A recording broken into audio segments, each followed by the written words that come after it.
E aí, pessoal do sexto ano, tudo bem? Vamos mais uma aula de história e dessa vez a gente vai falar sobre os fenícios. Quem foram esses caras, do que eles viviam, o que eles gostavam, o que eles acreditavam, tá bom? Então vamos lá. Os fenícios, meus amores, ó, a Pro vai mostrar pra vocês aqui no livro, onde é pra vocês grifarem, tá? Aí vocês dão uma grifada e eu vou explicando pra vocês. Aqui essa primeira parte, né? Tanto os israelitas quanto os fenícios tiveram de desenvolver suas sociedades em uma região pouco favorável à agricultura. Por quê? Porque eles viviam numa região em que o solo não era fértil e que também não tinha um sistema de irrigação, ou seja, não era perto de água doce, tá bom? Então, para eles, a questão da agricultura era extremamente difícil. Já que a Fenícia se localizava em uma estreita faixa de terra limitada ao leste das montanhas e o mar Mediterrâneo, né?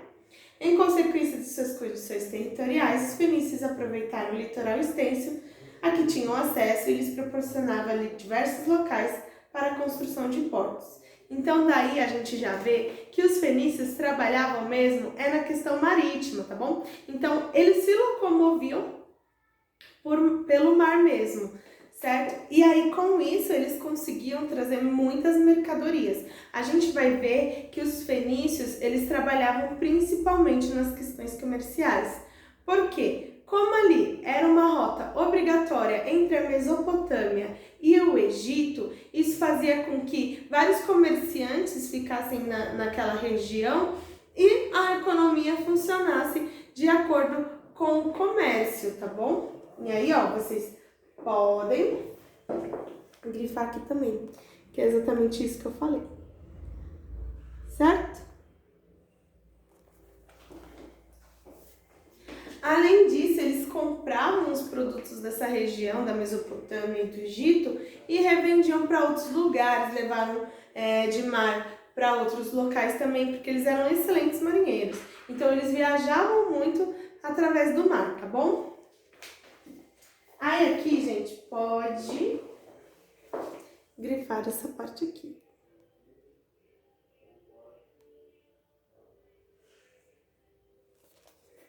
Certo? Eles, gente, como eles eram bons comerciantes, eles compravam muito de fora e revendiam, tá bom? Não tanto para a sua população em si, mas para outros locais. Então, eles levavam essas mercadorias mesmo, tá bom? Eles tinham muito domínio no mar. E além disso, eles também praticavam o escambo. O que é o escambo, meus amores? O escambo nada mais é do que a troca de mercadoria. Então, por exemplo, eu tenho esse livro aqui, tá bom? Então, eu quero agora uma caneta. O que eu posso dar em troca dela? Então, eu tenho aqui, né, o meu óculos. E eu tenho essa caneta aqui. Eu vou falar assim, olha, me dá essa caneta que eu te dou o meu óculos. Aí eles vão falar assim, ah, ok. Então a gente trocou a mercadoria. Isso daqui, meus amores, é conhecido como escambo, tá bom? Então eles praticavam dessa forma comercial também. As cidades fenícias, elas funcionavam em cidades-estados. Como é isso, professora? Elas eram cidades independentes, tá? Não tinham um governo centralizado. Cada cidade tinha um rei e que comandava aquela região. Só que os fenícios, eles tinham uma cultura similar. Então, eles se consideravam como um povo só que cada cidade sendo independente, tá bom? Ó, pode grifar aqui, foi isso que eu expliquei.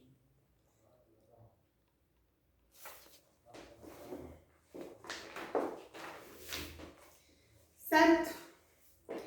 Como era essa passagem de poder do rei, né? Quando ele vinha a falecer. Era passado de pai para filho, tá bom? Então, eles não governavam sozinhos, eles tinham apoio dos comerciantes, eles também tinham um grupo ali que os ajudava na tomada de decisões, né? Os administradores, os membros do conselho, ajudavam o rei na sua administração da cidade e estado. Ó. Além disso, gente, o poder dessas cidades se caracterizava pelo seu poderio dentro do mar. Esse poder ficou conhecido como talassocracia, tá? Então é o poder que eles têm de influência dentro das questões marítimas, tá bom? Essa sociedade, ela era composta, além do rei, né, por governantes, sacerdotes, né, comerciantes, pessoas livres e os escravos. Os escravos deles não funcionavam da mesma maneira como a gente conhece aqui do Brasil, tá bom? Eles eram escravos de guerra, geralmente, tá bom? E não chegavam a ser tão maltratados quanto, por exemplo, aqui em Portugal, né, na Espanha, nessa época das grandes navegações que a gente conhece. Claro, eles tinham a sua liberdade usurpada, né? Mas não chegava a ser uma coisa tão violenta. Alguns lugares até tinham leis de proteção a esses escravos, tá bom? E depois de um período, dependendo do regime de escravidão da cidade, eles até eram libertos, tá bom? Mas geralmente esses escravos eram escravos de guerra, certo? Além disso, meus amores, na religião deles, eles gostavam de deuses, então eles eram politeístas, e eles gostavam de deuses que demonstrassem poder. Então, Deus da guerra, Deus do sol, Deus da natureza, tá? Então, todos os deuses deles vão ser inspirados nas questões da natureza em si. Além disso, também, eles buscavam controlar melhor as suas questões comerciais e tudo mais. E com isso, eles criaram um alfabeto. Nesse alfabeto tinha 22 letras, formada de consoantes, tá bom?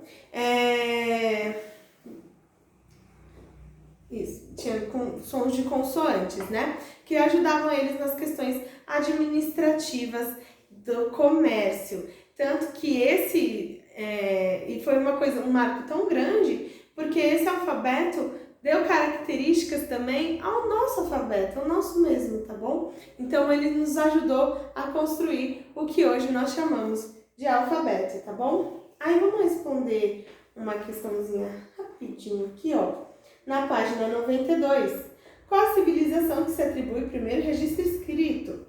Aí a gente tem que lembrar lá atrás, os sumérios. Lembra que a gente falou que eles fizeram primeiro a questão da escrita, né? É que os fenícios, eles fizeram a escrita, mas um alfabeto que circularizou, tá bom? E que deu como padrão, como exemplo para os outros alfabetos que a gente conhece hoje em dia.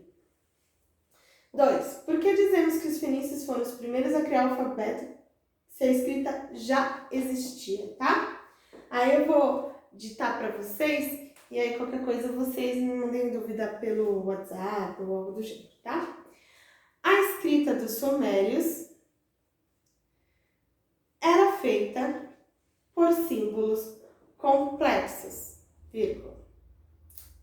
Assim como a dos antigos egípcios. Ponto. Mesma linha, né? Atribuímos o primeiro alfabeto aos fenícios, vírgula, que agilizaram os registros escritos a partir de códigos. Então, gente, o alfabeto simples, que a gente escreve com mais facilidade, foi feito pelos fenícios, né? Mas existiam outras escritas antigas, só que elas eram muito mais complexas e algo que foi como se não tivesse popularizado, vamos colocar assim, né? Já os fenícios não, eles fizeram de uma forma muito mais simples, fácil e rápida de se aprender, tá bom? Gente, lição de casa, tá? Faça o exercício do Vamos Observar da página 91 e a página 93, tá bom? É bem curtinho, bem simplesinho. Aí na nossa aula online de amanhã a gente corrige, tá bom? Um beijo, meus amores, estou com saudade.